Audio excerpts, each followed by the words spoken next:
like to call this meeting of the Board of Education for the School District of Baraboo to order for Monday, June the 13th, 2016. With roll call, Mr. Cummings. Here. Mr. Coleman. Here. Mr. McNevin. Here. Mr. Meering. Here. Ms. Riley's not here. Mr. Vedro. Here. And Bodak here. Continue with the pledge. The flag is to the right of the screen. I pledge allegiance to the flag of the United States of America and to the republic for which it stands, one nation, under God, indivisible, with liberty and justice for all. Entertain a motion for the approval of the minutes of the board meeting from May the 23rd. Second. Motion by Vedro, seconded by Meering. Any discussion? Hearing none, those in favor, please signify by saying aye. Aye. Those opposed? All abstained. No abstention of Mr. McNevin and Mr. Cumming. You skipped two? Brings us to the portion of the agenda entitled Correspondence. I had an email from Scott Frostman, which the rest of the board received as well. I'm sure it gets submitted. I didn't have anything else. You know, included in your packet, I had 3 letters from the Wisconsin RTI Center and the Wisconsin PBIS Network recognizing Al Behrman Elementary, Gordon Wilson Elementary, and Jack Young Middle School as schools of merit for their work with PBIS. Okay, thank you. Tip for administrator. I was not aware of any other board correspondence, so that brings us to the portion of the agenda entitled Public Viewpoints. We had a form for public viewpoints, seeing as how it's the first time we're utilizing that. Is there anyone here for public viewpoints tonight? Any public viewpoints? Any public viewpoints? Hearing none, I'd like to move on to staff, student, and community recognition, and we have Connie Mae Schultz, Sauk County Retired Educators Association. So Connie's going to share a little bit about what they're doing to recognize one of our programs, and Griffin is here to accept that. Right, can I speak from here, or do I need to speak from the mic? I think you're okay there. Okay. I'm the president of the Sauk County Retired Educators Association, and our association is made up of educators from 4 surrounding school districts: Baraboo, Reedsburg, Sauk Prairie, and the River Valley School District. We're part of WREA, which is the Wisconsin Retired Educators Association, and they have a program called Spotlight on Public Education Initiative. The WREA Public Education Outreach Committee launched an initiative in 2014 called the WREA Spotlight on Public Education to support educators and acknowledge the excellent work and results occurring in public schools. So with the continued support of the WREA Foundation, local units could apply for a $100 grant to fund either a new project or to enhance an existing project that supports public education. So our association brainstormed to determine what we could do to support a program in public education. Well, with having the 4 different school districts involved, we felt we need to be fair and equal to all of them. And so we decided that a common bond among all of our districts was the marching band program, because they are a visible part of our school district's educational environment. And we know that with budget cuts, funds are not always available to continue participation in various activities to showcase the musical talents of the marching band students. And so what we decided would be to divide that $100 4 ways. Well, that of course would have only been $25 for each district. So our association then decided to match the $100 grant that we were given, so that at least we could make a $50 donation to each of the marching band programs in the 4 school districts. We really feel, and if you pardon the pun, that the marching band is very instrumental in promoting our district, because they are, you know, always there at the parades that the local communities have. I know the band was at the Memorial Day services here in Baraboo, and that was just wonderful. So with that, we will give Mr. James a $50 check from the Sauk County Retired Educators to use as he receives that. Do you want to say anything? So, well, first, I'm very honored and very grateful that we were chosen to receive this funding. One of my since this is now going to be my second year here, one of my missions is to kind of spice up the marching band program. And so we've done we did a new show last year. I plan on using this donation towards the purchase of another marching band show for this year. I'm trying to make sure that there's a new show every year so the crowd is entertained and the kids are interested in. And of course, we'll be at all those parades and football games as well. It's very, very important. So thank you Sounds for wonderful. supporting our program. Thank you for all your dedicated efforts. Thank you, Kathy. Thank you.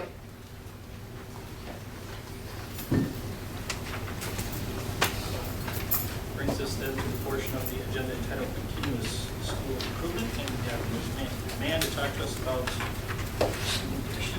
summary data. All right.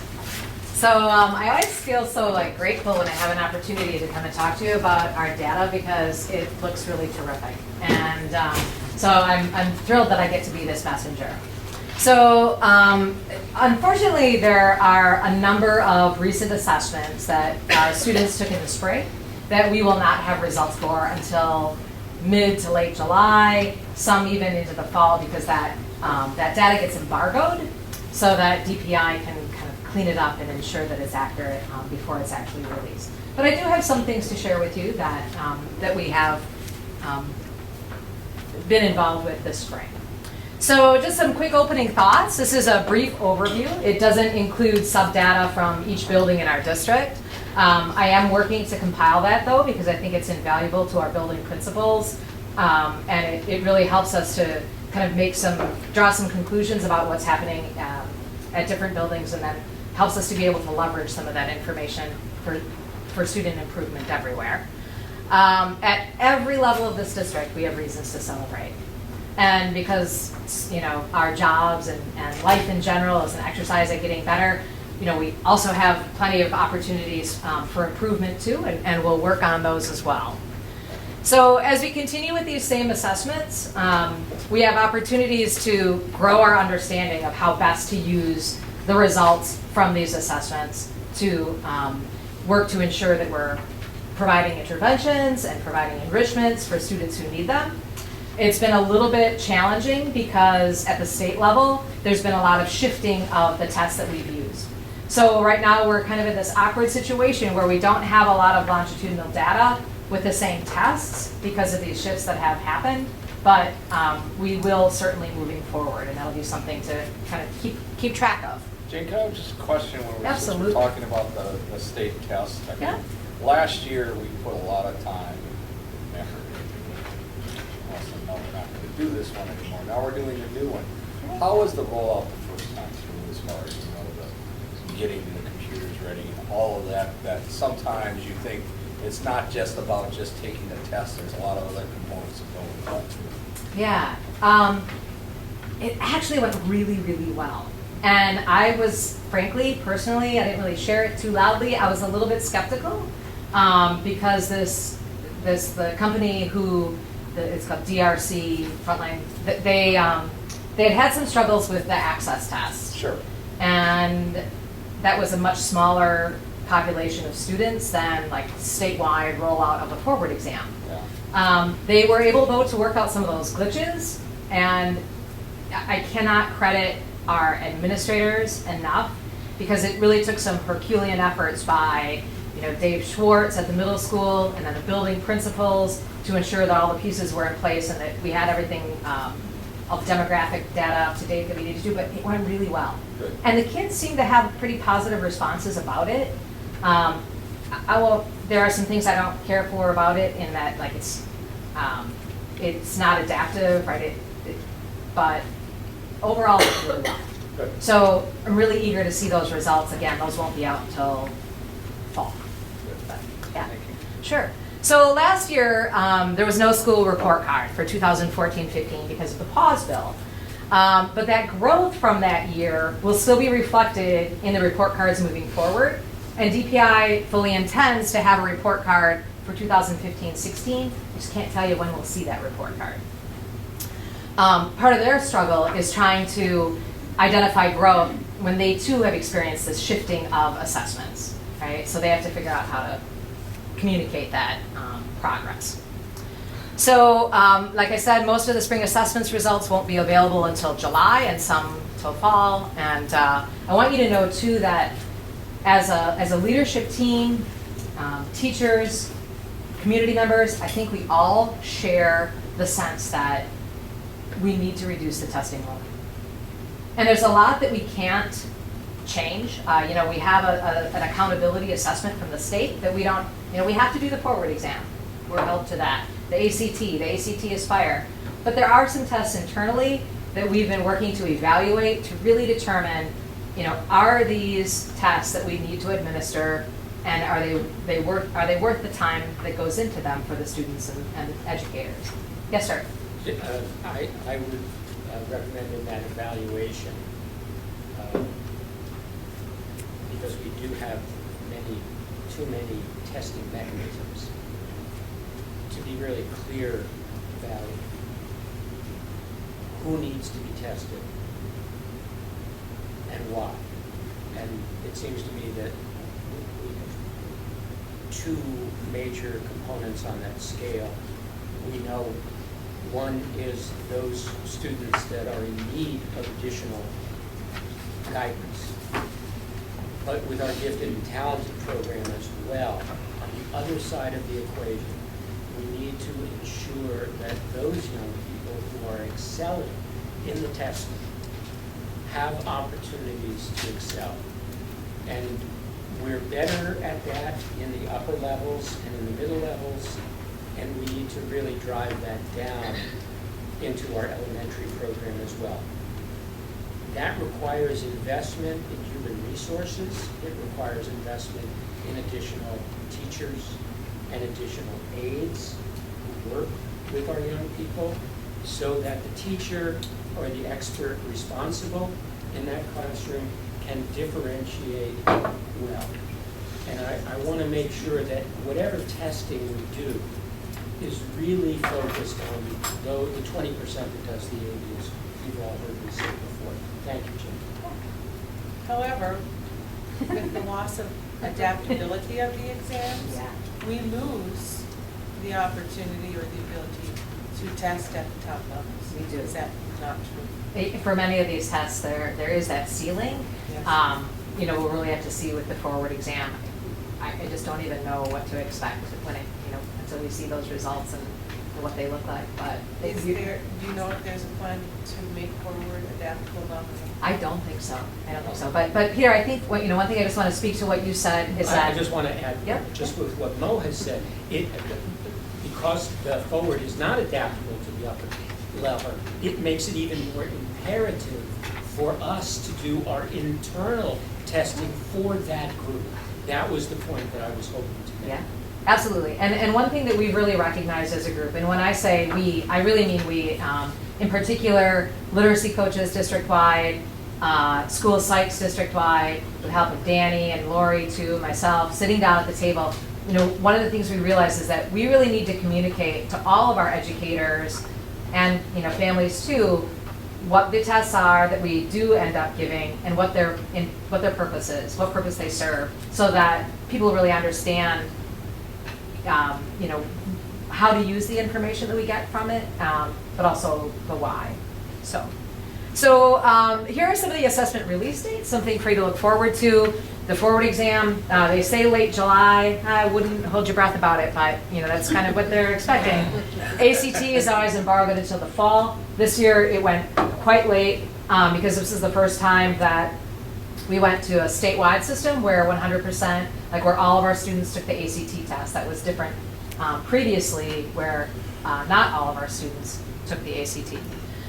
Work keys later in July, ACT Aspire late July, AP scores July, that they'll be available to in general, and the DLM in early September. So I want to start with just looking at math, and this is, I started in the fall talking about math scores, and so I just want to finish this piece now that we have spring assessments.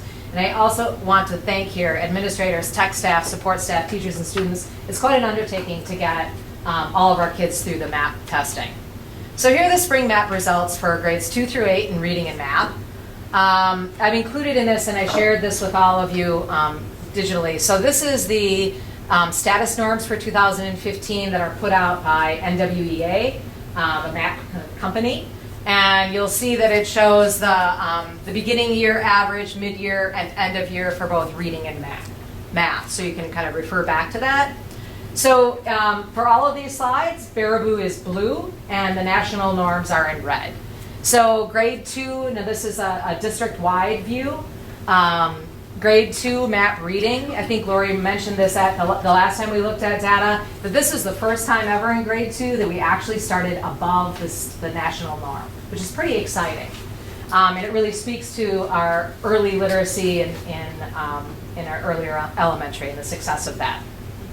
So when we look at data, there are a couple of different ways that we can look at it, right? Like when we look at it here, we're looking at, where we started and wow, how amazing and wonderful that our students finished at an average score that's above the national norm.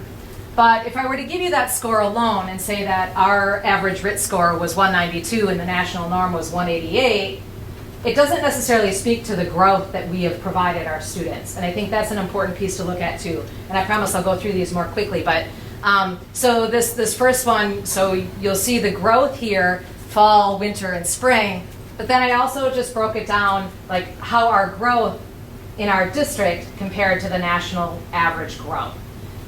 Because that's really as important, right? How are we growing our kids and ensuring that every child has an opportunity to get a year's worth of growth in a year's time. So our growth, 16.3 on that RIT scale compared to the national growth of 14. Grade 3 reading, now this is a cohort that I really want to kind of keep an eye on moving forward. And this indicates to me that, it bears careful watching across the district. They started significantly lower than the national norm, and while they finished lower than the national average, our growth was greater, right? So we're making gains, and we just want to see that continue so that we cross that red line. In grade 4, again, started below, but really finished right at the national norm there for reading in grade 4. Here is an example, our growth compared to the national growth. Now, just one thing you might notice at the earlier levels, the expected growth is much larger, and it gets smaller and smaller as we go up the grades. Yes? And I think you had mentioned also this is district-wide. Yes, it is. So there can be tremendous variation amongst our schools, especially those that they have English as a second language, et cetera, where poverty is an issue. And we're familiar with that and look forward to the report that breaks it down by building so that we can continue to provide the necessary resources to ensure that at each of our schools, we are growing and succeeding at higher rates. Absolutely, and you'll be surprised by some of those scores. It's exciting to see, and I was surprised by some of them, but I will get those individual ones to you as well. So grade 4 reading, grade 5 reading. Now this is pretty remarkable, and I think like you said, it can be very different at different places. North Freedom's average growth for grade 5 reading through the roof. GLW's grade 5 math through the roof. Abe's reading at the lower levels, some of the highest in our district as far as growth goes. So it's really interesting to see. But here again, grade 5 started below the national norm and finished above. There's our growth compared to the national growth. You're seeing a trend here, right? Super exciting that our average growth is exceeding the average. I have one question. Obviously, we can get over data here, but Yeah. One of the things obviously we're dealing with right now is summer learning loss. Yes. And when I see that, it's like, okay, we're behind. Where were we at the end of last year before? I mean, how are we doing? Are we suddenly like this at the end of the year and then down like this at the end of the summer? Right. Those are really good questions. And that's the thing about data. So when I sat down to put this presentation, there are a million ways you could present it. You have to decide, what's snapshot? I'm agreeing with that, Yeah. but I'm just really curious to see where we really are in the summer. I would say that we have experienced those huge dips in the summer, the summer slide, but we've noticed for the first time this year in the fall that we experienced the least amount of summer slide that we've seen in previous years. So that's something we'll want to watch and see if we can continue on that path. Yeah. But what we know from research about the summer slide is how much we use our time at the very end of the school year and how we use that time at the very beginning of the school year, using the data that we already have on our students to start instruction where the students are at and not waste any valuable instructional time. Yeah, because I mean, yeah, many school districts are spending the first 2 months just catching up. If you're reviewing and the kids don't need review. Yeah, absolutely. Good. So grade 6 reading, kind of an interesting little look here. Great gains in winter. It seems to narrow out, but then again, we look at the growth and still above the national average. Grade 7. I think you'll see here that, this is something that we hope to see, is that as we go up in the grades, our scores get higher and higher, and they do. And you'll see here, we're starting a couple of points above the national average, and reading growth at grade 7, 5.2 compared to 3.8. And it's hard to really explain this, but Is it gets harder to is it gain like points. The Richter scale. It's like the Richter scale. It's harder to the gain points on it. magnitude. Yeah. By magnitude. At those lower levels, it's easier to make big gains. That's a big growth, especially at those higher levels. Grade 8, this is really phenomenal data, and I think it really speaks to the success of a lot of the things that we've put in place throughout the district. So here's the grade 8 reading growth. Heading into math, again, first time I believe that we started above the national average in math 2. Great growth in grade 2. Grade 3 started out a little bit below, ended up just right about at the national average. Our growth a little bit higher. This grade 3 cohort in reading was the one I said, we kind of want to keep our eye on that third grade 3 class. Grade 4 here. Grade 5. Look at that gain at the end of the year in math for grade 5. It's pretty exciting. Grade 6. And in case you're wondering, this is a really normal trajectory that the larger growth spurt happens from fall to winter, and part of it is making up for some of that summer slide, right? That they catch up in a hurry with some of what they forgot. Again, our growth higher. Grade 7. Look at that. It's grade 7 math score. Wait for it. Okay, here's that growth. Grade 8. Look at that, right? This is it's a little exciting. But this is so here now. I caution you about this too, because it drives me crazy as an English teacher. The math data and the English math data are scaled differently. So a really great score in 8th grade, reading might be a 230, but a really great score for math might be a 245. And that's misleading sometimes to parents. They think, well, my kid must be better in math than they are in English because they're scaled very differently. But still, this type of difference in growth from the 230 average to the 245, that's crazy, right? Crazy good. And our growth, especially at that high level, being 8.6 compared to the national growth of 4.6, wow. Well, we're already a grade level ahead of them. Yeah. On that one. Yeah. So. And keep in mind, there are things that we do, we have a block of math at the middle school level. Most schools in our surrounding areas don't have that necessarily. But look at the success that it seems to be resulting in here. So some of the map takeaways. In reading, we exceeded the national growth average at every single grade level.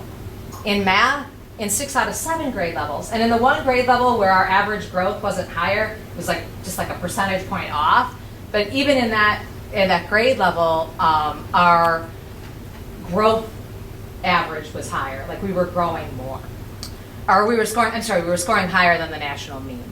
So moving forward, I had a really great opportunity in June with 7 district folks. We went to a social justice workshop for 3 days, right after school let out.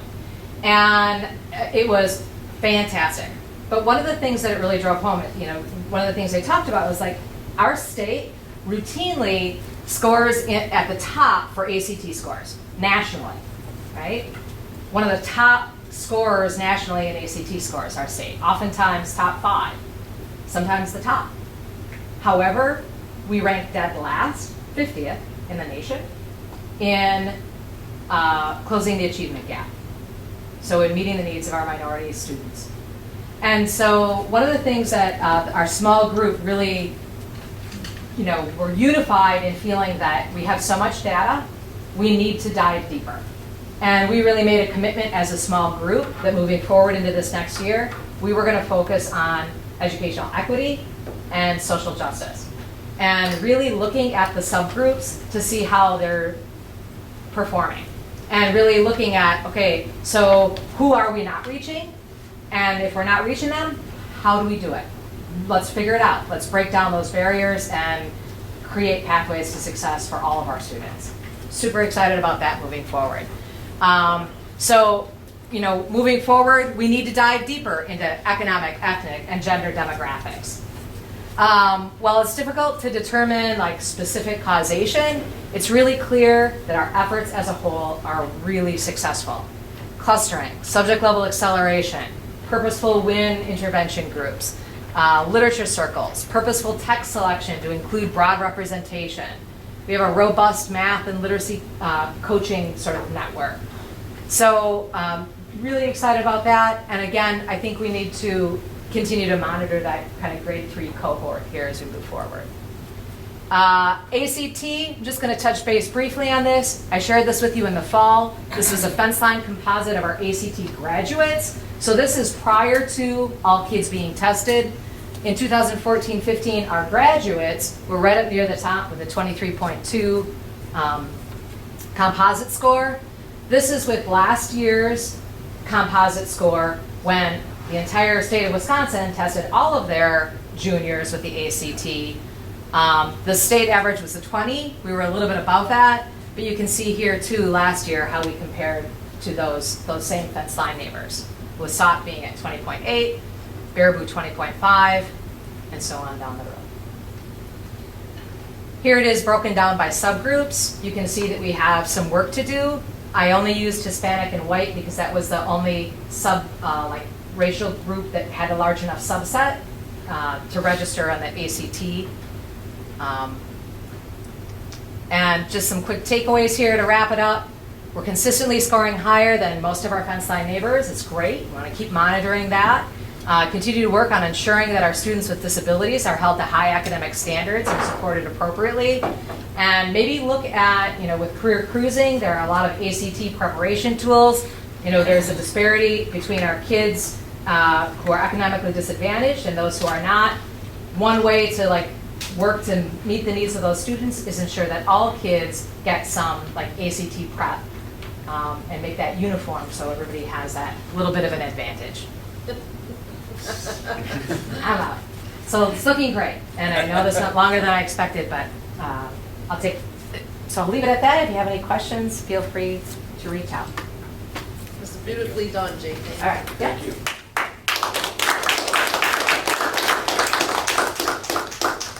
Brings us then on the agenda to Just one quick comment, just to once again remind us that, as Einstein has reminded us, that counting things is important, but not all things can be counted, and they're still important. And so the whole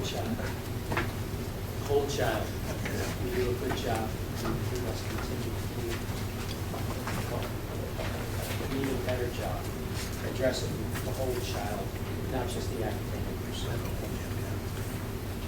Okay, up next we have reports from the Sauk Columbia Marquette County Manufacturing Council. We have Kim Meyer and Landis. Not Amy Jo, no. No, Amy Jo. No, Amy Jo. Sorry.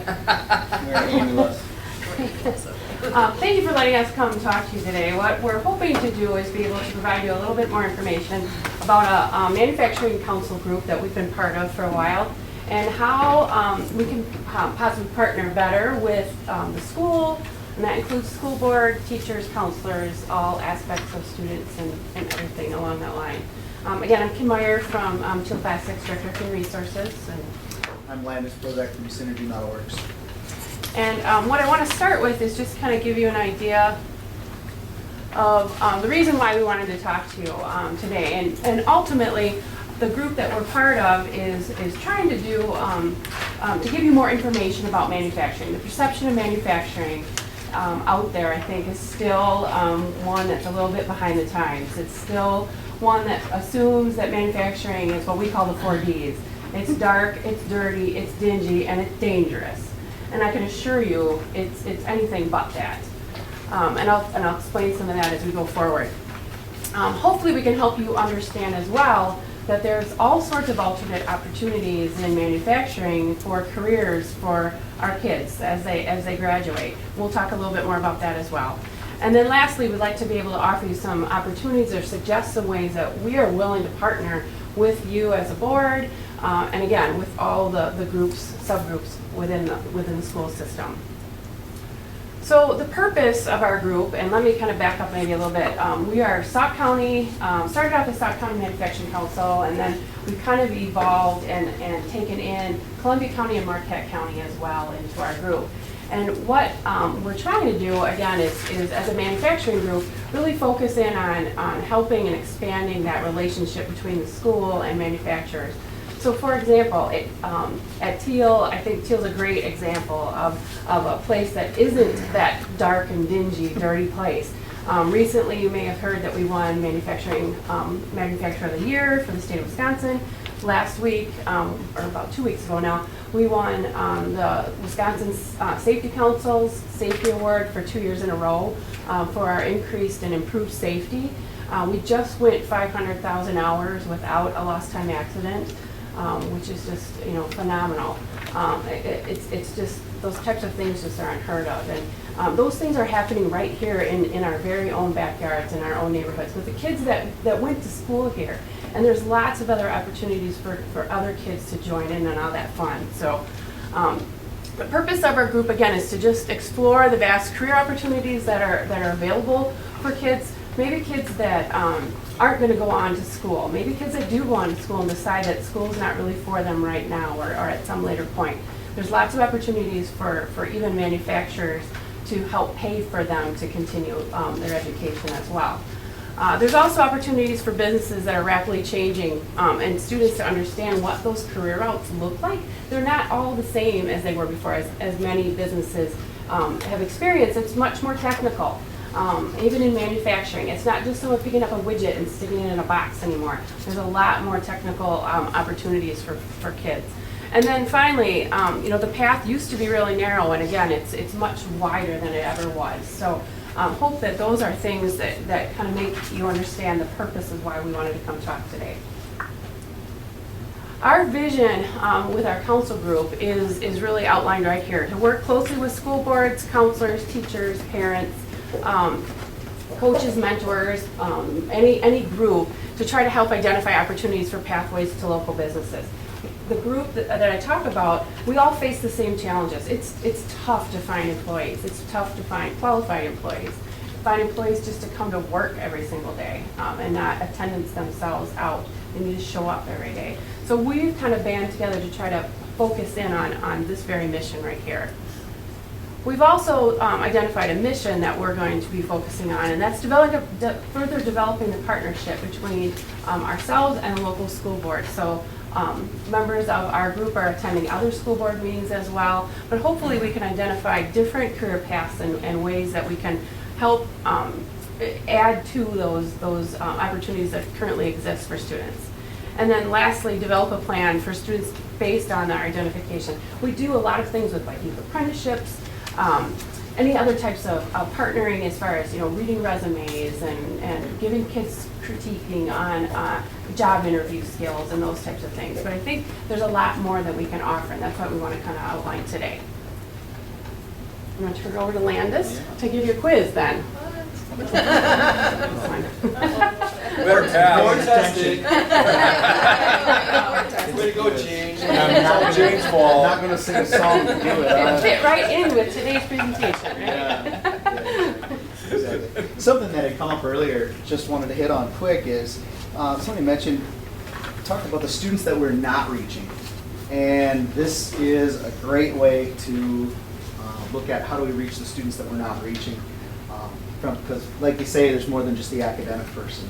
And we really, all the manufacturers have started to think differently about this and pride themselves on thinking, okay, so maybe we don't need a bachelor's degree. Or maybe they get here and then they learn this, this, and this, and then we send them for the bachelor's degree because then it'll make more sense. For instance, there's a gentleman that was at our place for quite some time, went to school to be an engineer. And I promise you, he would be a better engineer than anybody who came straight out of school and went to engineering school from high school to college. There's just, he's built things, he's done things. So we see all these different pathways. If I told you guys all, we had to go to Walmart tonight, there's probably 20 different ways you could get there. You can still get there, but there's a bunch of different ways. So I want to make sure that we consider all those different options. So quiz-wise, question number 1. Technology has seen its heyday and is going to be less important in the lives or our future lives. It's kind of obvious. True or false? False. It's false. Absolutely. Yeah. It's coming. It's just coming right down the path. And these skill sets have to be constantly updated and constantly upgraded. So people will learn for the rest of their lives, but when it applies and they get a chance to touch some things, it makes a big difference. So, 4-year education. How many in here went 4-year education? Probably almost everybody in here, right? Yeah, exactly. Is that just for? 5, 6. Yeah. Still paying, aren't you? Yeah. For us old folks? Yeah. Our continuous learners? Right. So, true, false? What do you think? False. Yeah, it is false. You're absolutely correct. What I'm supposed to do here. There we go. Less than 20% really is what we're going to need. There's a lot of different ways to get there. And what we're finding more and more is the students that come in or the people that come in and they don't have that education, but they have that desire or willingness to learn there, they really excel rapidly. And then, interestingly enough, they do end up going to school for something, but then it ends up being focused. So I always want to make sure that everybody understands as we talk about this. We're not talking about, oh, you don't need to go to school. That's not at all what we're saying. We're saying there's a couple different pathways to get there, and that's really important.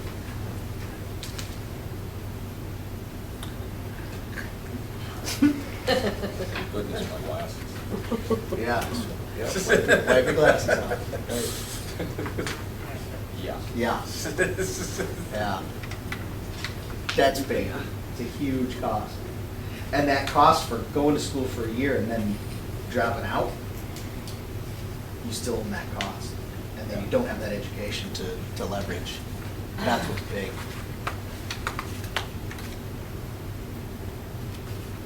True or false?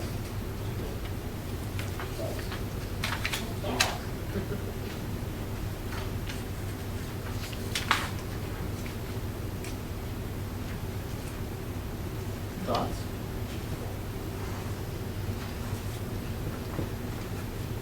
Any numbers? 6.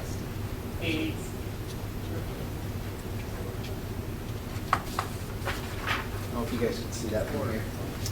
It's hard for me to look to the side.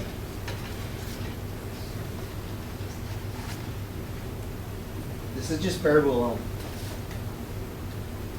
54.2. So what's everybody else doing? I was always told if you're not doing something, you're getting in trouble. So what's everybody else doing? Getting in trouble. Very true in my case. Yeah, what's everybody else doing? That's back to, so how do we connect with the rest of those folks? Our big thing is get them to see us, get their parents to see us. You guys come through, see everybody from a 4-man shop to a 400-person place. It's all really important to get access to that.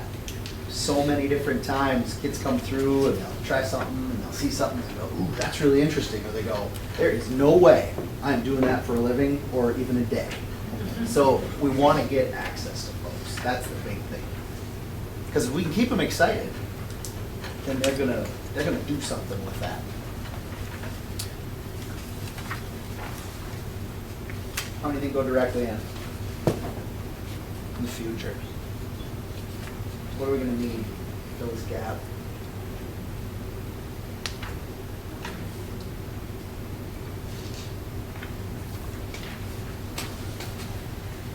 So we've got 40% going.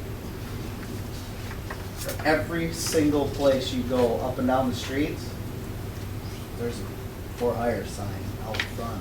Need people, need people, need people. And the technology's getting big. So what percentage of that do you really feel we should be at? I mean, if we were to say, I got for hire, Mm-hmm. should we be closer to 20% not attending? I mean, obviously, good if you're all work, but what would you really need? I don't know. I don't know the data on that. Yeah, I mean, really we gotta don't. continually Sure. drive it up, and with your help. but, Right. But the interesting thing is, if you just get them in the door and get them excited, Yeah, and then it's not uncommon for us to take a couple of folks and say, hey, what's going on at Madison College? Take a look. sure. And they get down there and they go, oh, it's not as scary as I thought it was. And we go down for another seminar, and then we go down for an afternoon for something, and before you know it, they're comfortable with it. Yeah. And they think, yeah, I can go down there and talk to somebody on my own. And I think one other piece that kids maybe don't hear is that by coming into a manufacturing environment, for example, they'll get that experience, but we'll pay for them to Yeah. go to school. I mean, That's the I'll other pay part. 80% of their tuition Yep. if Yeah. they go to school. And for a lot of kids, that might be the route that they need to take to Yeah. have that happen. Before you had to join the military to get that. Yeah.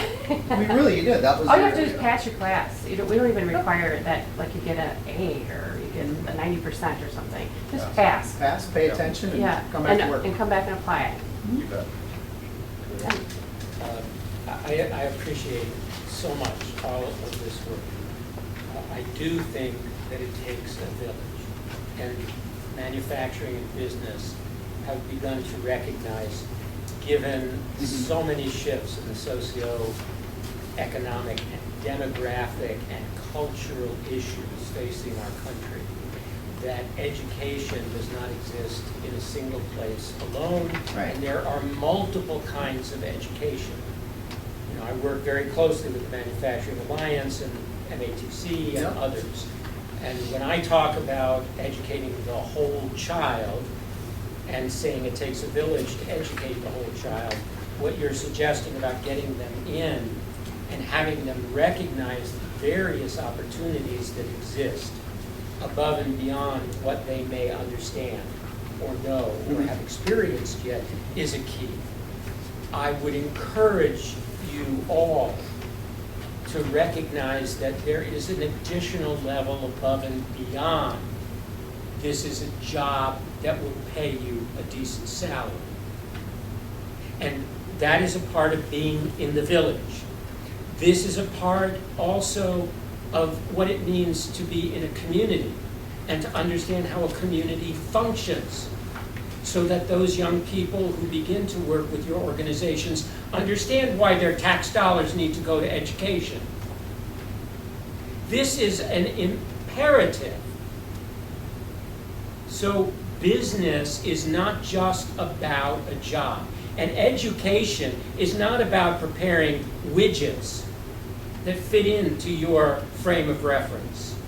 As much as it is your frame of reference and our frame of reference as educators working toward the same objective, and that is creating educated citizens who can find positions that are economically suitable, so that they can support themselves and their families, but also be integrated into the communities they live. And I know that's a part of the missions of Teal That's the and whole point. Flambeau and others. But Yep. I think that message is not presented enough in what you do, and I want to encourage you to add that to your presentations, because it's a critical factor that is absolutely essential. Thank you. So, as a group, and this is not just the manufacturers, there are other businesses out there that do the same thing, but as a group, these are all the different things that any one of us, and we pay our employees to come and do this for students. whether it's, reviewing resumes, doing interview skills. I've offered numerous times to have any students that want to sit down and have an interview, and it doesn't have to be for manufacturing. I've worked from brain injury therapists to manufacturing to whatever. Got a lot of different careers, and if they want to sit down and see if they get hired that day and then understand why they did or didn't, those are the types of things that any one of us are willing to do to really help that out. And that's, like you say, that's all part of being a part of that community. Whether or not that student is ever going to come and work with us or whatever, it's really kind of irrelevant. It's just that next step, it's that access. It's to make that next interview or the real interview a little less scary when they have to go face that, because interviews are scary. Fact of the matter, I don't care how old you are, an interview is scary because you're being judged. But the more times you get to touch that, it's a little less smooth. So, don't be afraid to call on us. Please. We've put this out here to so many different places, and we hardly ever get calls for that kind of stuff. So we keep jumping up and down. Everybody could get calls for that sort of stuff, and that would be a Facebook page. Do you have a Facebook page? Do not have a business Facebook page. Because that's where the kids are going to look for it. Now, I know Facebook's not as big as it used to be, but it is for this kind of endeavor. If there were a Facebook page that talked about what opportunities there were for area students or area students to have a practice interview at a real organization, or to come in and take a tour, or this is how they're going to find out about it. And I think you'd see interest from the students' point of view, or from the students' part, if you had that kind of access. Yeah. Thank you. I just want to say, Kim and Landis, Teal and Synergy, you have been hugely, using the word again, instrumental for this evening, to really help and support and change lives of our students. The work that we've done together on the DWD grant, Right. and a lot of the things that you see here are things that occur with these businesses, and that just doesn't happen in every community or in every school district, and it's because of your personal commitments and passion for what you do and the commitment to this community. So I can't thank you enough for everything that you do for us. Yeah, and I'd also like to kind of piggyback on that as a community member. I'm very highly involved with Boys and Girls Club. Both Synergy Metals and Teal have been tremendous partners of ours. So when we're starting to look through this PowerPoint, it's not just a PowerPoint. You guys are actually living and finding ways to reach out to our community youth, and it is making an impact. And we'll continue to work together as a school board and as community members to try to make this happen for both of us. Yeah. This is a way for us to let you know what we do. You're one of many groups that we'll talk to. So. Yeah, that'd be good. All right, let's see where we're at. The date, the month's wrong on here, so sorry. But November. I know what I had on the brain. That's right. I'm gonna get a turkey instead. Yeah, the door is always open at either building. In all reality, we love to talk about what we do and show everybody what's going on. And we'd love to have an opportunity to give all of you a Yeah. tour that we've given to many of Absolutely. your teachers and counselors and as part of other programs that we've sponsored. So please, if you're Yeah. interested, we'd love to have you to come see us and love to give you that tour as well. And just to see what's really going on right here in our own communities. Yeah. Thank you. Very much. Thanks.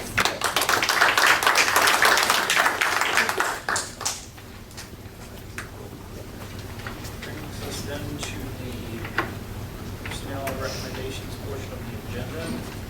We have one return to active on tonight, that is Teal Whitfield and North Fremont teacher Sandy Hansen.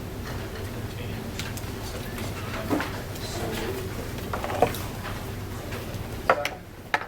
motion by Bedrow. How many years? 28 years. Further discussion? I have had the opportunity for both of my children passing through Sandy's classes, as well as her after-school classes, and she will be sorely missed. And I know that this decision was probably very difficult. we wish her all the best. Any further discussion? Hearing none, those in favor of the acceptance of the retirement from St. Nancy Bridges? Aye. Aye. Those opposed? Motion carried. Brings us then to B, the approval of additional summer school contract for high school math, one additional section for Sue Rogan. Move approved. I'll second. Motion by McNevin, seconded by Meary. Any discussion? Hearing none, those in favor signify by saying aye.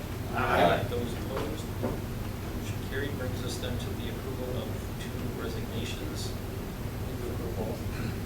First is the physical therapist Natalie Bush Emmert, and the second is the high school alternative education teacher Shauna Steffies. Second. Having a motion by McNevin, seconded by Coleman. Any further discussion? Just a comment that in the resignation letter of the high school alternative education instructor, I found it very moving that her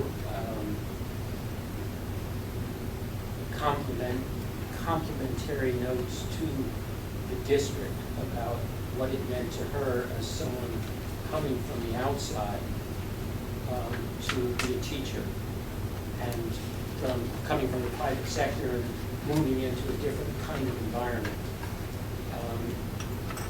The frustration that she felt was the fact that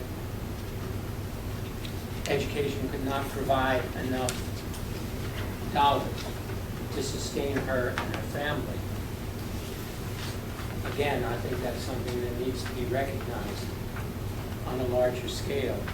That if we want quality people working with our children, we need to fund them to be self-sufficient.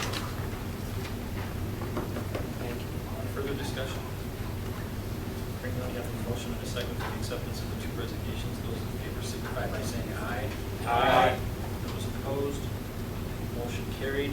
We have 4 postings I'd like to take as one, and then we can talk a little bit about the fifth. So I would entertain a motion for the approval of postings for the Jack F. Middle School Social Studies position, appointee FTE physical therapist, and the Maryville High School alternative education teacher position. So moved. And, I'm sorry, and the GLW Northview art teacher position. Peter, is that? So moved. Second. A motion by Bedrow, seconded by Riley. Any further discussion? Hearing none, those in favor signify by saying aye. Aye. Those opposed? Approval of postings thus carries. Brings us then to the Al Bierman behavior interventionist.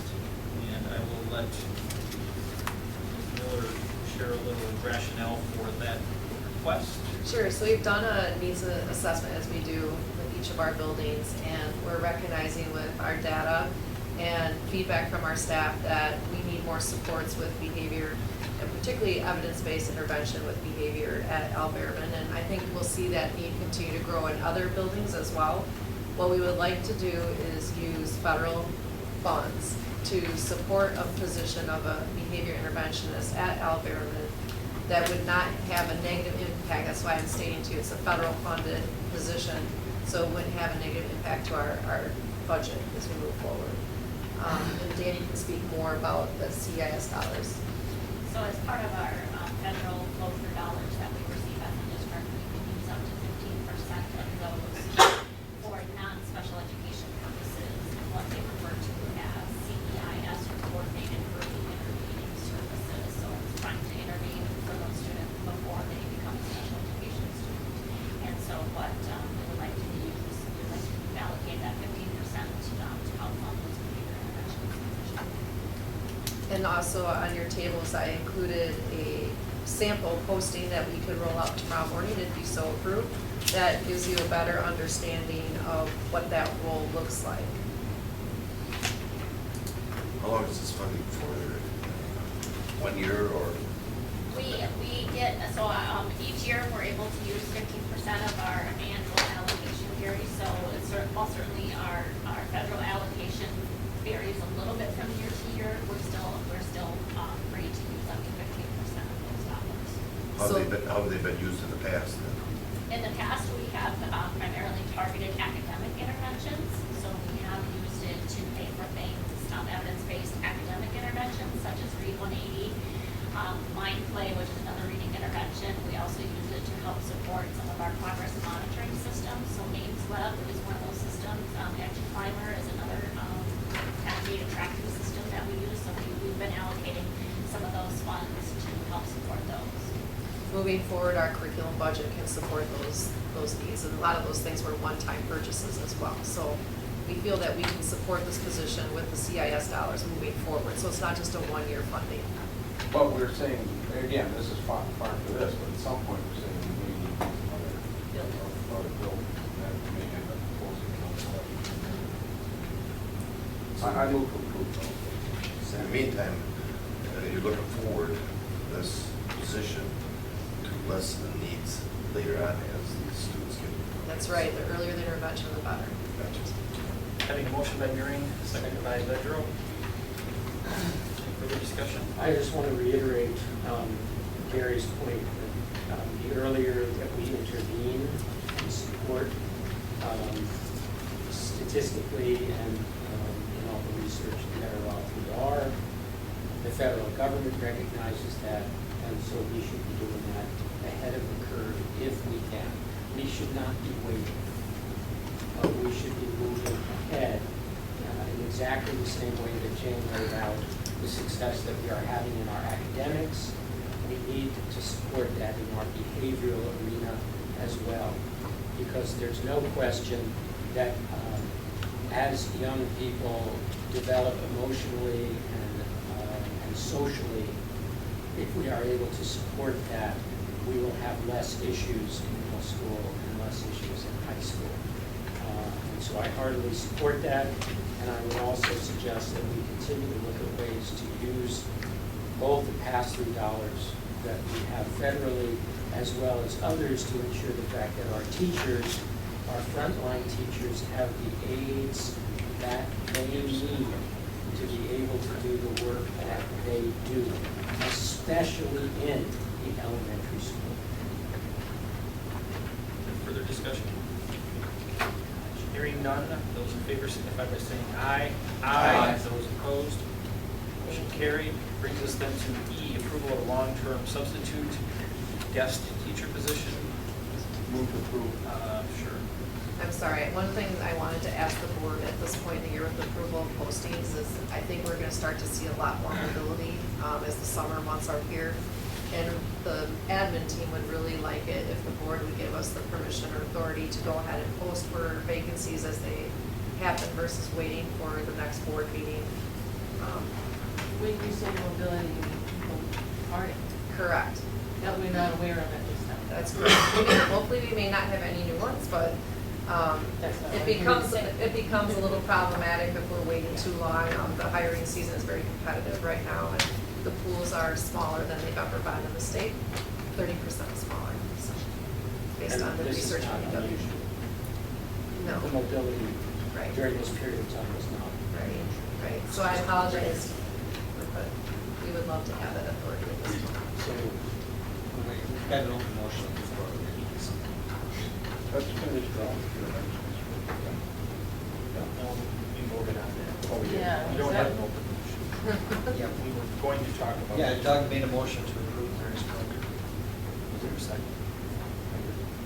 It's either got a full motion or a second.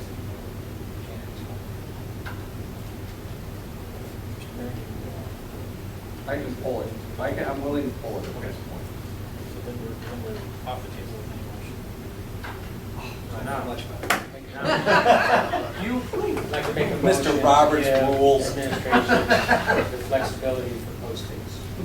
And I will second that.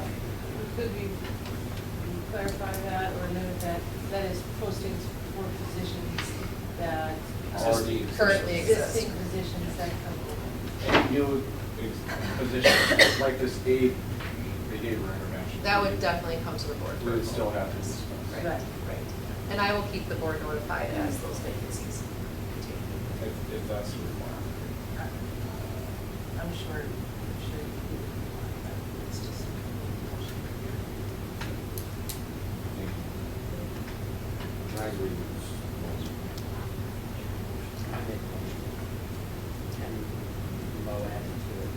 Second, that petition.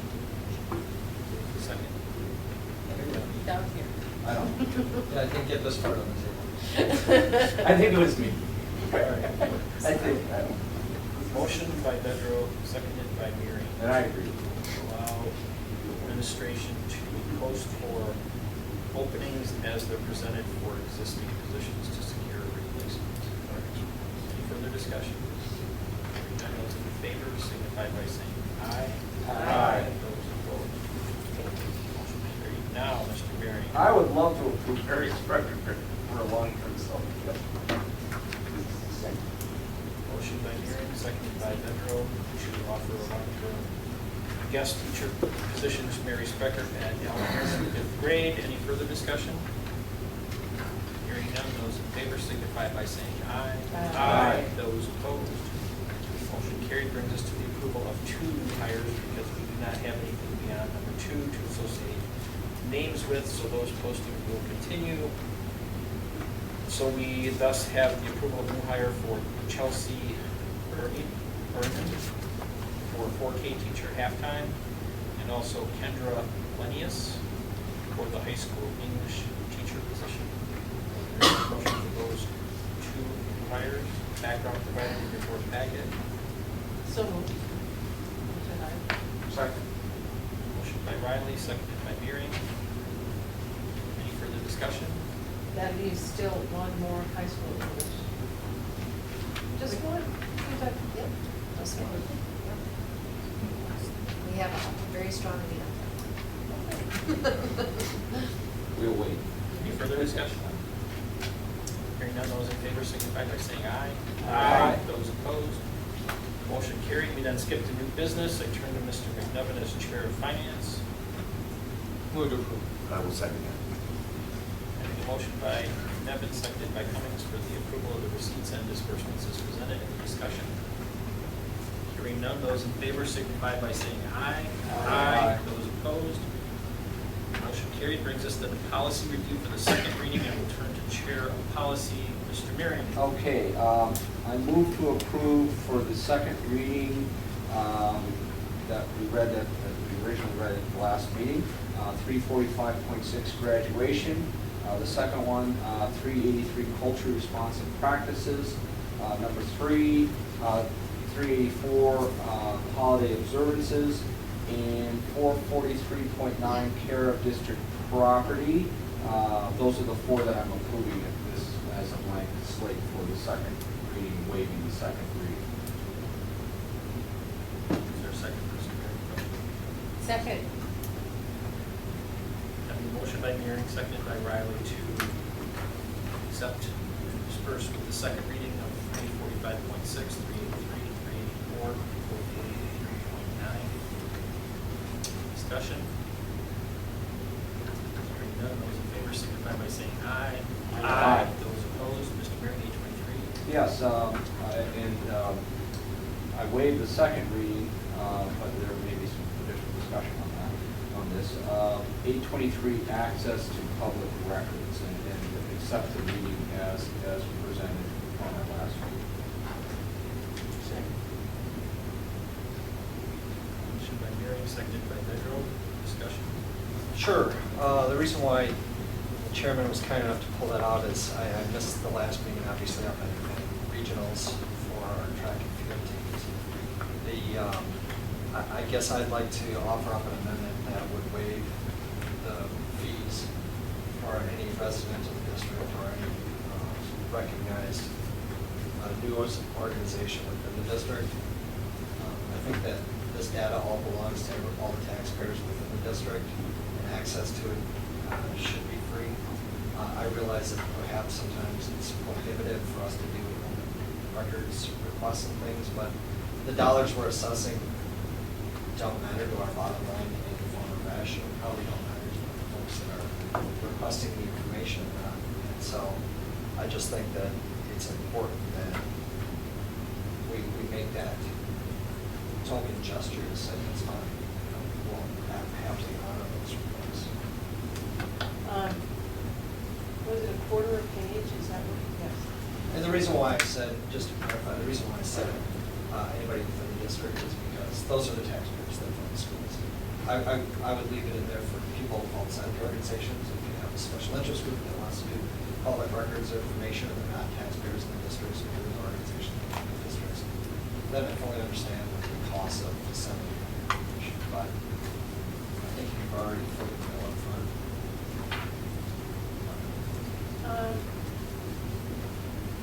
Obviously, it doesn't cost 25 cents to photocopy a page. On the other hand, we're also talking about staff time. And I bet, I'd be willing, or I'd be interested in hearing how much staff time. I would assume that the quarter of page would not cover both the cost of the photocopy and the staff time. Is that true? Amount of time to Well, photocopy? I would say, I mean, I can't speak to previous years. This year, we haven't had excessive record requests. I can see, I know that a lot of school districts, I think actually, almost all of them have some kind of fee associated because there are times where it does become labor intensive. And there might be a large amount of personnel, time related to doing such requests. That hasn't been, I mean, this year we haven't charged anybody for any record requests. Typically don't, unless there is something really significant. So it's not a standard 25 cents per every request? No. The other thing that would be costly is sometimes we have to seek legal counsel when we're dealing with record requests, and that does become quite costly. But that doesn't get charged out. It doesn't. So the staff time and any legal consultation never gets associated anyway with the record request. Correct. So it's a losing proposition anyway, so I charge it. It's a token. Well, the board would certainly have the discretion if Mr.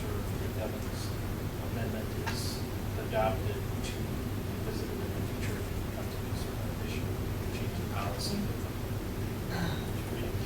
Well, but again, what Sean's bringing up is definitely, and I'm okay with that. There is some complications, is that, I mean, should we even totally revisit this as a policy as a committee? Because you're not only addressing the internal to the school district, but then the external. And I do have some concerns externally.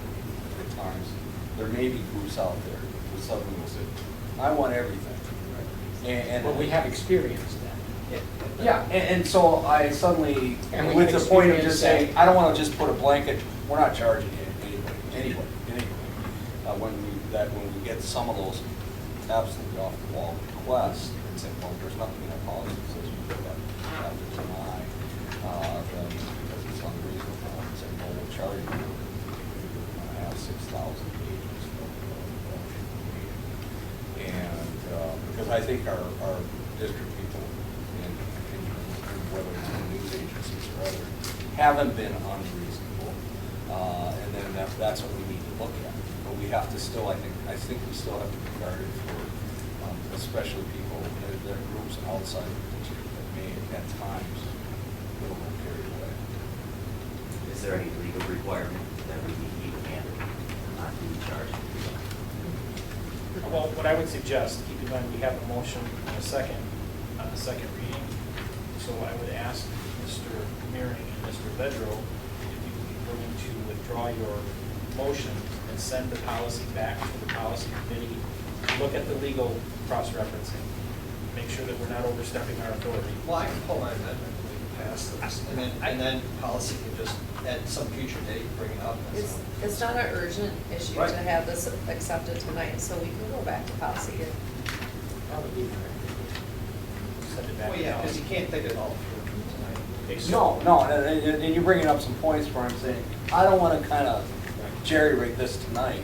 I would rather it go back to policy, look at how we state it for the public, district public, and then the external district. Well, and to me, it's just an intent of what I'm trying to accomplish. It may not be possible or even legal, but I think it's open. Sure. So then, Mr. Mearing, if you amend your motion to send it back to policy, and Mr. Vedro agrees with that. I agree with that. We'll send it back to policy. Okay, so that would be the motion we will then act upon. Yep. Any further discussion? Hearing none, none, those in favor signify by saying aye. Aye. Those opposed, motion carried. Thank you, everybody. More work. C, discussion and possible action on administration and building options. There is nothing to act upon tonight. My report to you is that by the next board meeting, the appraisal for the Lynn Street property in West Baraboo will be available, and there will be more forthcoming, and I have nothing else to share in regards to that. So that's going to swing us right into E, which is an update from the ad hoc committee of the board of the Modernized Community Campus Strategic Direction and sharing the results of the school perception survey. So for whoever would like to take the lead. We'll turn it over to Sue Peterson, who's here from School Perceptions. Thanks, good evening, I'm back. You've got the best committee name, I think, of the school districts that we work with. So as you know, we conducted your community survey in April and May of this year. So residents were sent that 8-page survey that we talked about the last time I was here, and that had a unique survey code so that they could take the survey once and only once. You had 1,978 residents complete the survey. So all those surveys were tabulated in all of the results that you'll see here tonight. 949 of those respondents actually paper mailed their survey back to our home office in Slinger, Wisconsin. Is that high or low?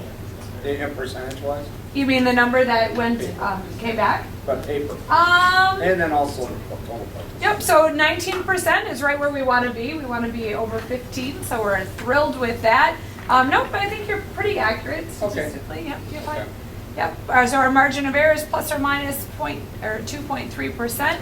So we're going to disaggregate some data later on. So I'm going to show you who is it that took the survey. When we looked at the groups here, so you've got 1% of the respondents were between the ages of 18 and 25, 11% 26 to 35, 22% 36 to 45, and 23% 46 to 55. Then we get up here, and what do we know? Remember we talked about this? You've got 27% of those were over the age of 65. What do we know about this population of people? They do what?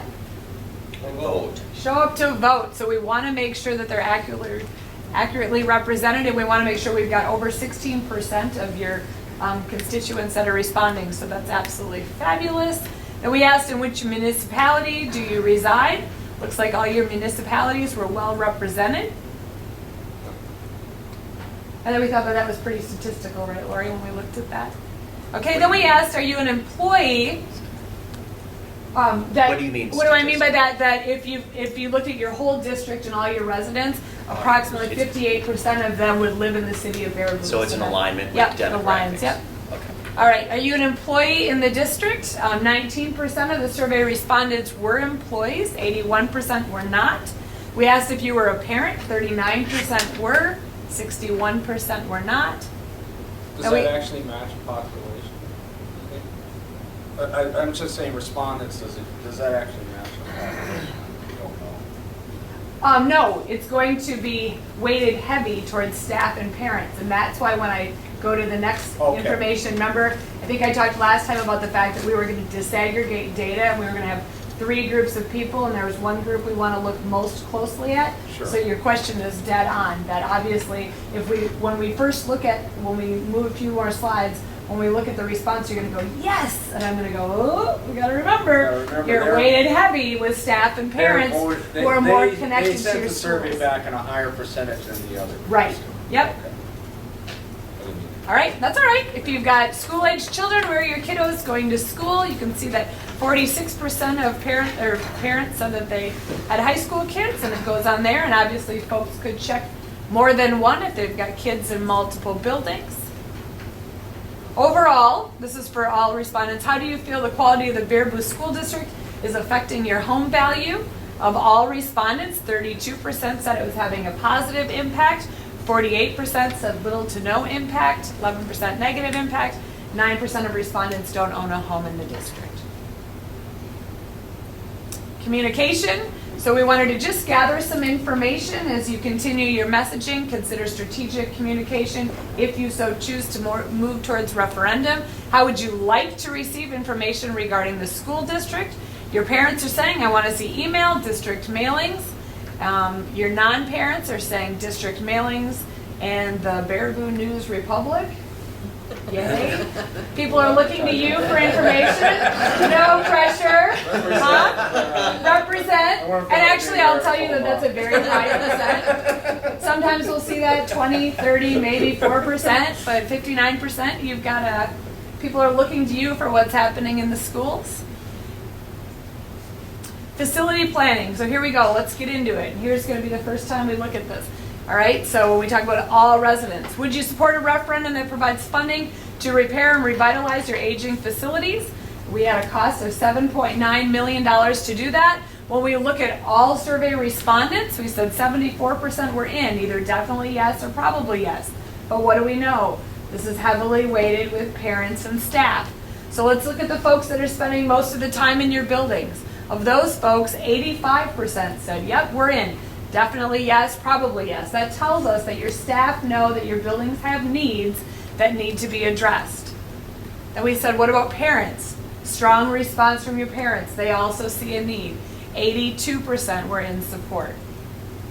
Your non-parent, non-staff, 64%. So 29% were definitely yes, 35% were probably yes, 11% were undecided. We typically assume that we're going to pick up about a third of those undecideds that at this point just need a little more information, and 2/3 of them are too nice to tell us no off the bat. So this is the largest voting block or demographic, Yep, correct? yep. So this is the group we're going to spend most of our time on and focus, because they represent 75 to 80% of your community. And so this is where you want to look and say, here's where the pulse of the people is.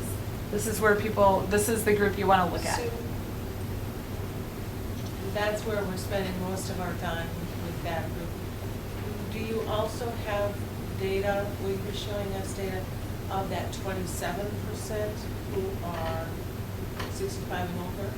Yep, so not in the survey, but you'll have software access that Lori can then go and disaggregate that out so we can look at just those folks. But regardless, they're represented in here because most likely your 65 and older probably aren't having a lot of children in their schools. And they've already been removed that they're non-staff. Well, they're not parents in here anyway, so, yep.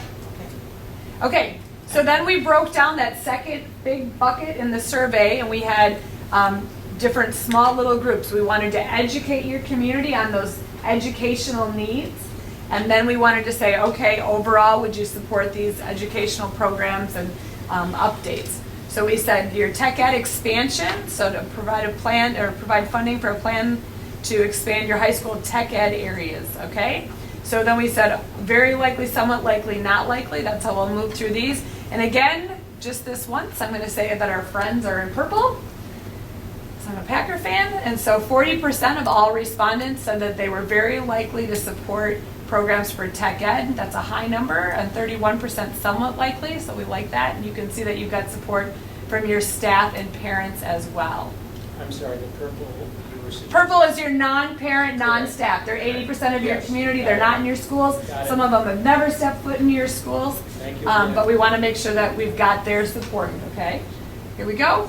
Then your art classroom, so you'll see that that's dropped. That tells me that that group would need a bit more education on what are the needs there. So 22% of that group is saying very likely, 21% somewhat likely. Family consumer science, so we need some renovations to those spaces.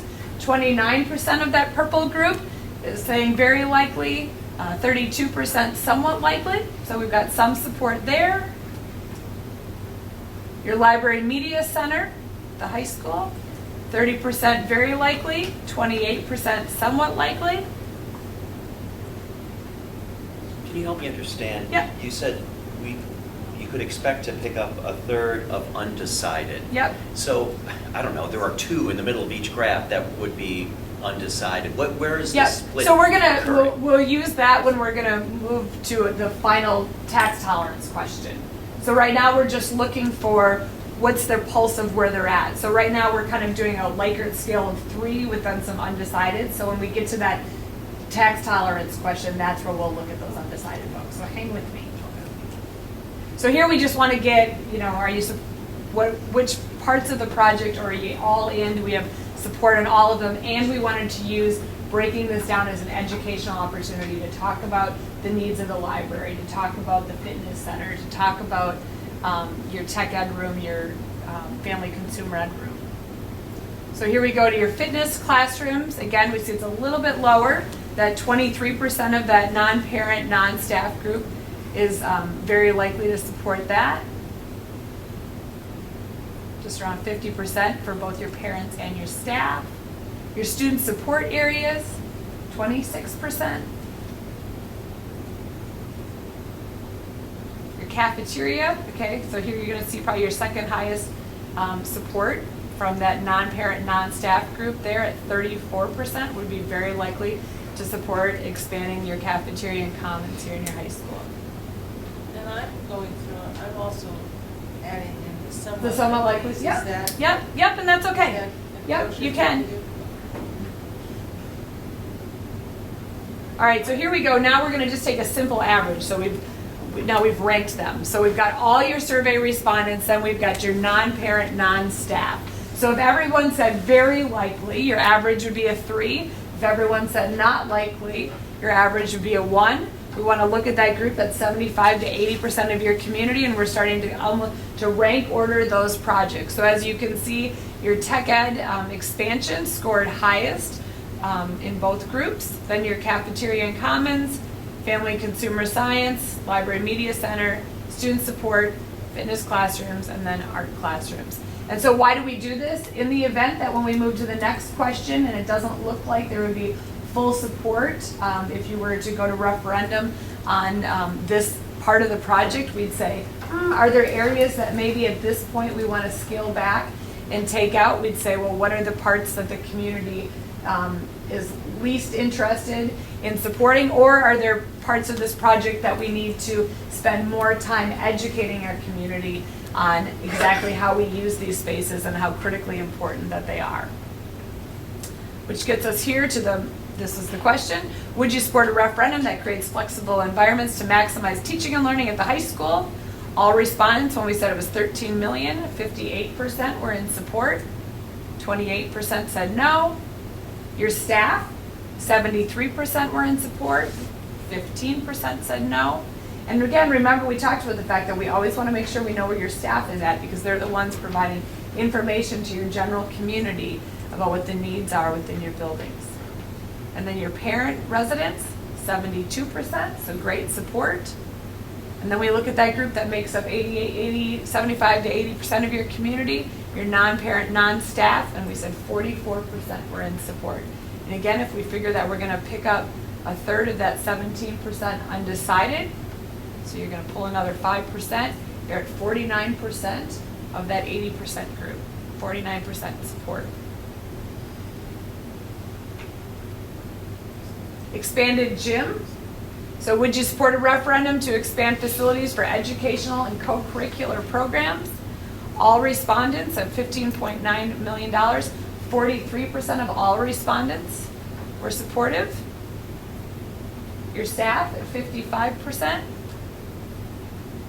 Your parents at 61%.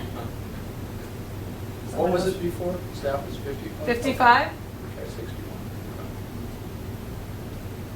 And your non-parent residents at 29% support. And then again, we'd pick up a third of that undecided.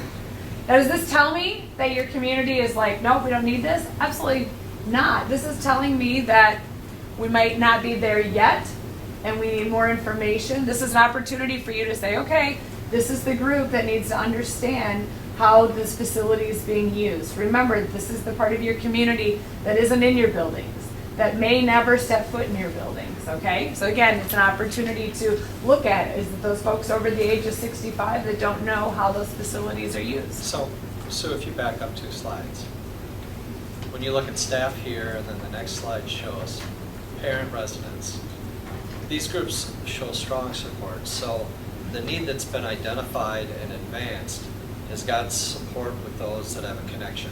Right. But those that don't have a connection, that support isn't there. Right. So Yeah. so it means that the issue is there. it's just not understood. Right. Okay. Well, I think you've used exactly the right word, Sean. At the group of non-parent, non-teacher, 65, hello, with children in school, hello, who have both an understanding internally and externally. The messaging to that particular group is off. The connection, what is the connection to that group? It is not about the need of the district. It is about what their internal willingness to give the support. What is the magic statement, the magic bullet that is about them? Imagine your grandchildren and your great-grandchildren. This is what it's about to you. It's not about our present kids need more space. It's about the future. It's about something. And I would love to see what best practices school perceptions has on the power of language to that particular group, and to test that here in Baraboo, because that is, I think, the greatest challenge that we have, is to move that particular group of the community to understand it is in their best interests.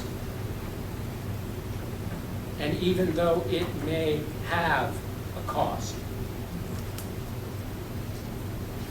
the cost is well outweighed by the benefits that will come in the future. Right. No. Did you get that, Tim? A little too fast, you might have said it, but hopefully it's recorded. He's very fast on his feet. You're good. All grammatically correct. Just make sure that you don't put it in a knot. 59% of the Don't community put is it in a reading. knot. Noted. Thank you.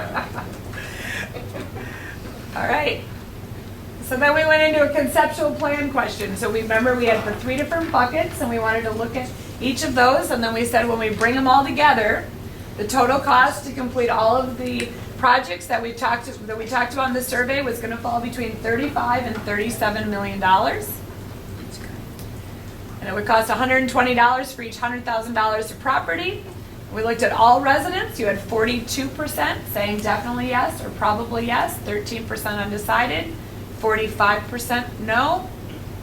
Your staff were at 56% supporting, 12% undecided, 32% no. Your parent residents, 59% yes, 9% undecided, 32% no. And your non-parent residents, 27% yes, 15% undecided, 58% no. Does this shock us? We worked on the process? No. We knew that we may not get full support when we were all of a sudden dancing around $37 million for a referendum, but that's why we did those buckets early on in the survey, so that you could go back and look, where are we at right now? What is the community prioritized? Where is potentially more education needed as you develop a strategic communication plan to educate but not advocate on the needs of the district as you consider moving to referendum? Is this typically how you lay out the schools? You separate them in like buckets? Right, yep, and kind of depends on the project, but this is how we would do it. Yeah, We want to do it so fine. that I don't just show you, if I This is show up and overall. this is the only slide I give you, and then you say, well, now what do we do? And I say, well, I don't know. So that's why I wanted to be able to say, you've got great support for your infrastructure and maintenance needs. You've got Sure. great support for these 4 out of 7 projects in classrooms. These 3 need a little more love, and people need a greater understanding. Sure. You've got staff and parents that strongly support the need for your gym. You need to bring that 80% of your community on board if you're going to get there. Yep. And then our last piece was overall satisfaction. Remember, I think I talked when I was here last time, that there's a direct correlation between referendum success and your community's overall satisfaction of your schools. So again, you're going to just see a simple average here. If everybody said strongly agree, you'd have a 5. If everyone said strongly disagree, you'd have a 1. So we had 3 questions. I believe the district does a good job of preparing students to be successful. Your parents are at a 3.76, your staff at a 3.91, your non-parent, non-staff at a 3.55. Satisfied with the communications that comes from the district, again, very positive. We're always looking for things that fall above a 3, and we're saying, hey, okay. And if I believe the district spends tax dollars wisely, your staff is supportive of that, either agree or strongly agree. Parents, and then your non-parent, non-staff falls at a 2.86. And if I had $1 for every time that number fell before 3 or below 3, just around there, I wouldn't be here tonight. So it doesn't concern me. All right, so then we said overall, how satisfied are you with the Baraboo School District? 16% were satisfied. 51% of respondents were satisfied. 16% said not satisfied. 7% very unsatisfied. 10% no opinion. And again, looks good. When you look at that, you're going to say we've got 67% of your overall population that says they're satisfied with what's going on in your schools. And I think that's great. Questions? I know one question that we all have in the room is, before you walk out of the room, can we have a copy of that PowerPoint? We want to make sure that the Baraboo District public has a copy, and that each of the board members has a copy. Yep. So I can email it on my computer. Again, in terms of communications, I would be very interested in, as I've suggested, focusing on that demographic that we've identified as most important, and querying them about why.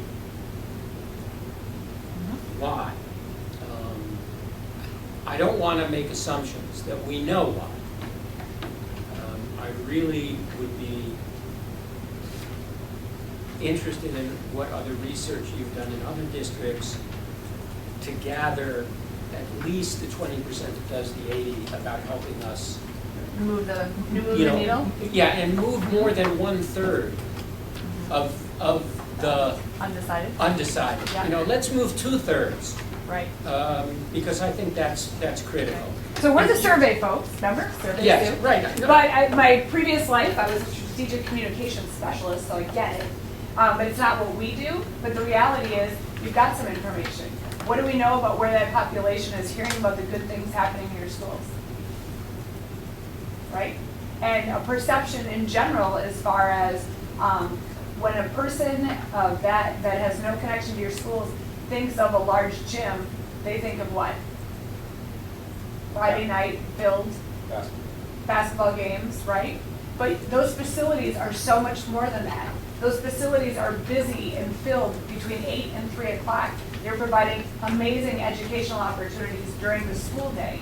And so spreading that message of how those spaces are used and why they're critically important for all kids in the district and how they'll be utilized by the community is really important. Well, I think I'm sorry, just a couple of slides back and I'll be done.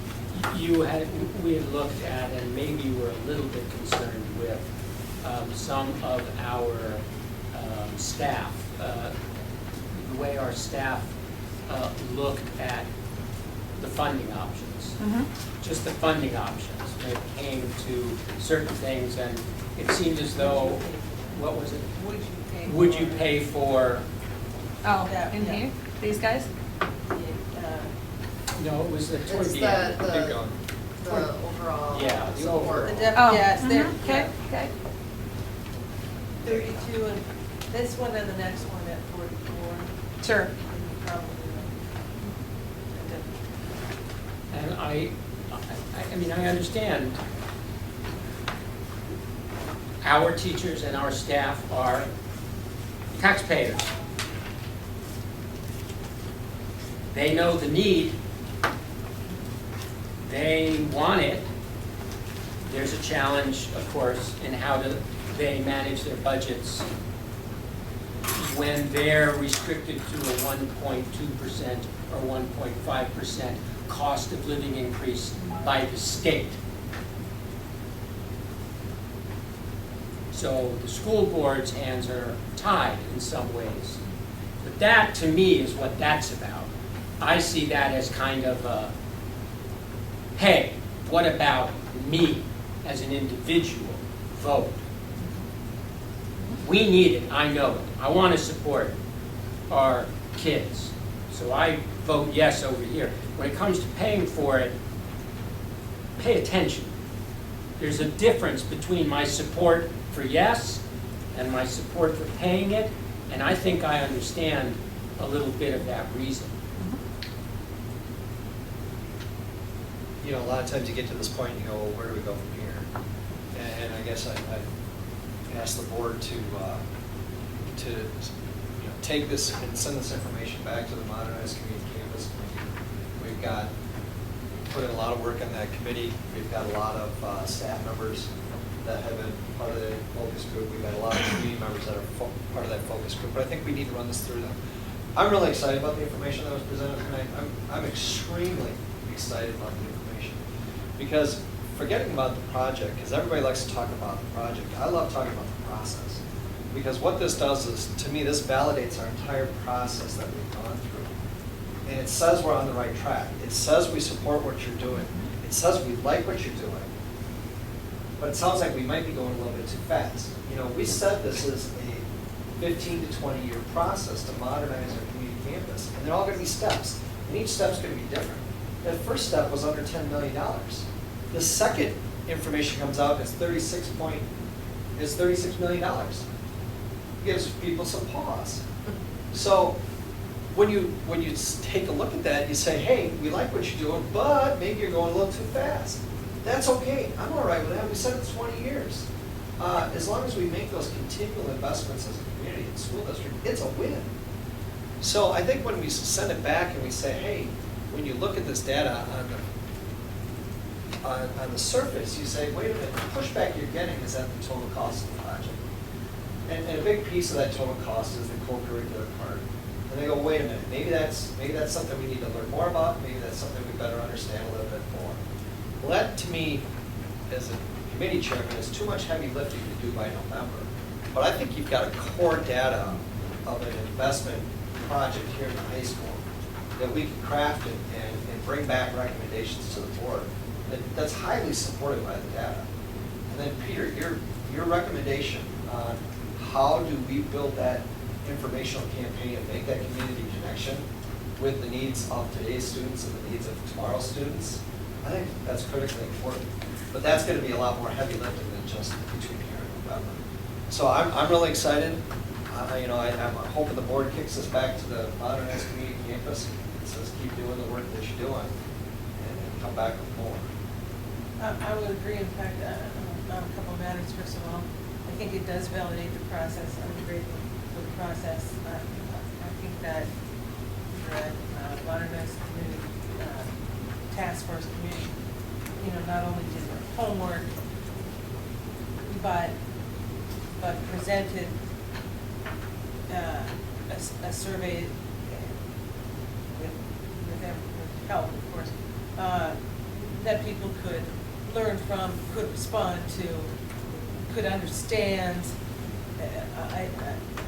I appreciated taking the survey myself. I thought it was very well done. And I think it does, putting it in buckets and explaining what each of those buckets could do, just made a lot of sense to everyone. So I think the process was very good. I agree, we don't have much time when it comes to further education and changing hearts and minds. We just don't have a lot of time. And so I would suggest that we send it back to the committee and have them craft a response and a strategy for going forward. But at the end of the day, I guess that's. But at the end of the day, yes, we need to send it back, and obviously they'll come back with a response, but then a full board discussion will occur at that point. Right. And then a full board approval, disapproval, or whatever, on any or all parts of the board presented. And so I agree. I like where the process is at this point. We've got information. I would even like to look at even a further breakout, which I guess we'll have. And to see where everybody is, just so we have that understanding of where our public is. We need to have that understanding at all points. And again, so I think this There are two things that were said earlier that I think I'd like the committee to hear and take to heart. And that is something Sue said, and that is that for people, for our external customers and non-parents, non-staff, a field house sounds like after school. And I think that it's important that we take people into that vision and that need for those facilities between 8 and 3. They're badly needed, and it's beyond how well we do in sports. It's how well our youth take their FIAD and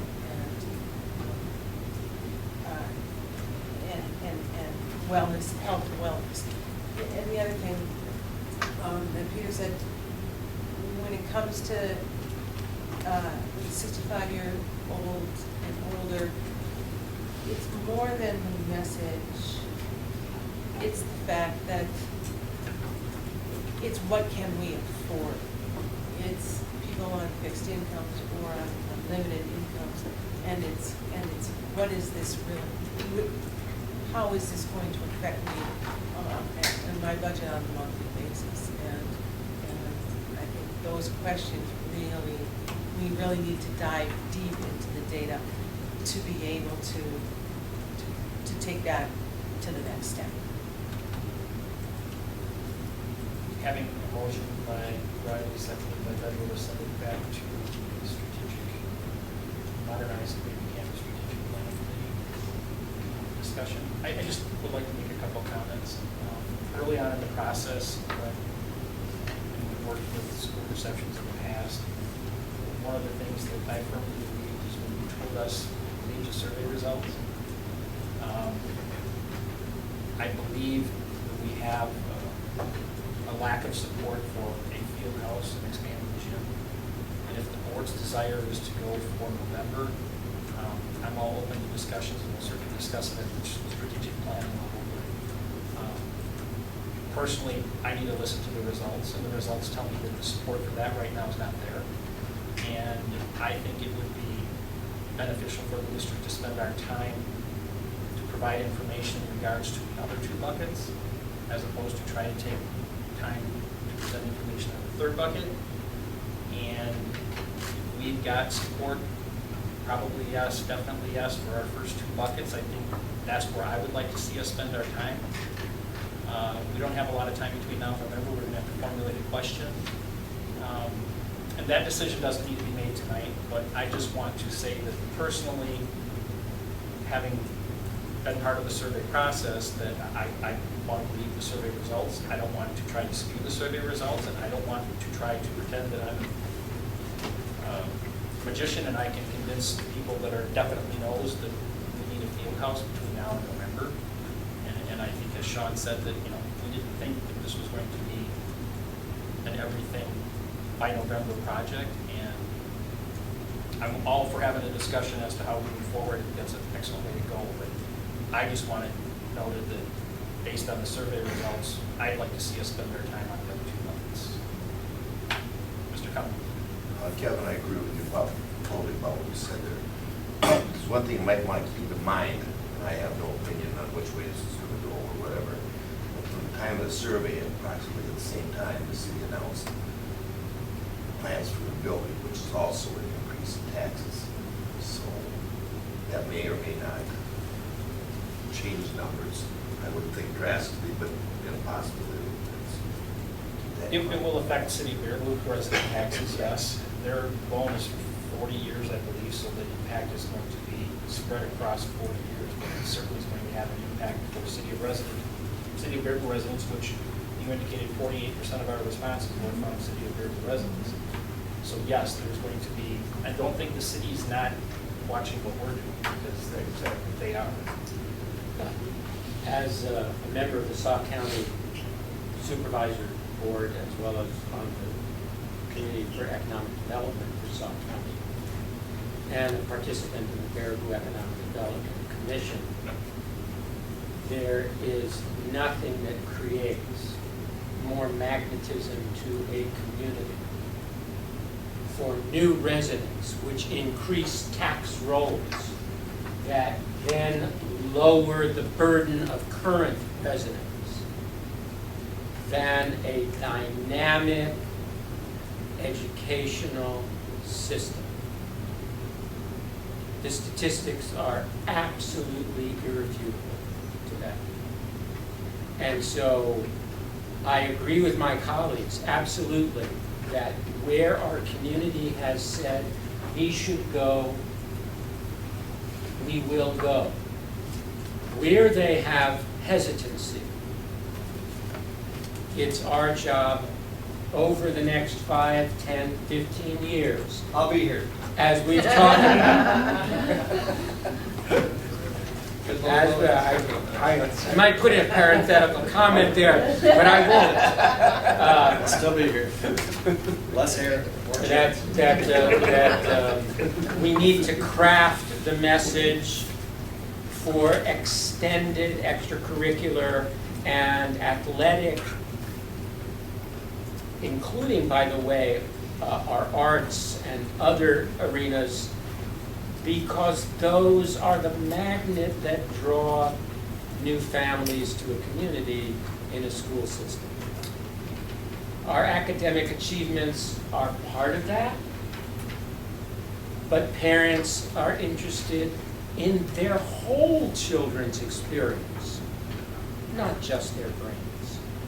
As Mo says, part of the message has got to be about the fact that we recognize we have a tremendous issue of youth health and well-being, physical health, mental health, and spiritual health.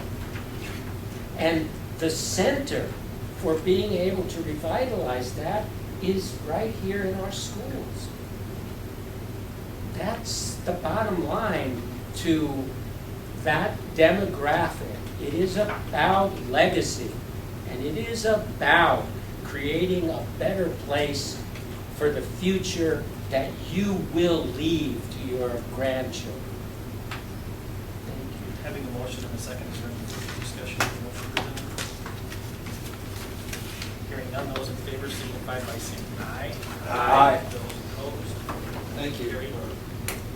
Thanks, Sue. Thank you. Thanks, and I would just say in closing, it's been a pleasure working with your district. I think being able to see the academic success data earlier today and hearing the needs of the district and your vision for why you need upgraded facilities, it totally aligns, so we've enjoyed the process. And you can forget me, I always say this, but don't forget your data, because you had a great survey response rate, you've got great data, and I want you, as you move through the process, to continue to look, dig, and really listen to the data. I got a question for you, Sue. Do you, the school perceptions, do other school districts do follow-up surveys to find out more information? Clearly, we've got a piece of the pie that we need to learn more about, so we need to. Yeah, some districts will, a small percentage. If you're like, I want to dig deeper, I want to know more. Well, we've got a co-curricular piece that Yeah. isn't going to, in all likelihood, will be part of a fall referendum. Right. So you may go there first. So we can look at what we want to do for a referendum, but then we need to learn more about the next step. Yep. Okay. Not uncommon. We're doing that right now with the project in Minnesota. And when Mr. Twodak said listen to the data, I think it was Mount Horeb that just passed. Nope, we're working with them. Who was the one that passed that they initially had a list that was quite large, and the data came back and said, look, we're willing to support it at this level, and they scaled it back and it passed. This last. Norway. Oh. There were several, sorry. We'll find out. I don't know which one you're specifically thinking of. Bill had shared the anecdote on the conference call. Yeah. He just said, you know, you gotta listen to it because Right. that it just passed at this level, which Right. was significantly less than what they had planned. Right. Yeah. And again, you have to remember, you've given your community many people that didn't know the needs in your buildings. You've just given them a great first educational piece of here's all the needs in our schools. And so the fact that we were able to get the great response rate and get the positive response in those first 2 buckets and begin to educate people in that 3rd bucket is huge. Thank you very much.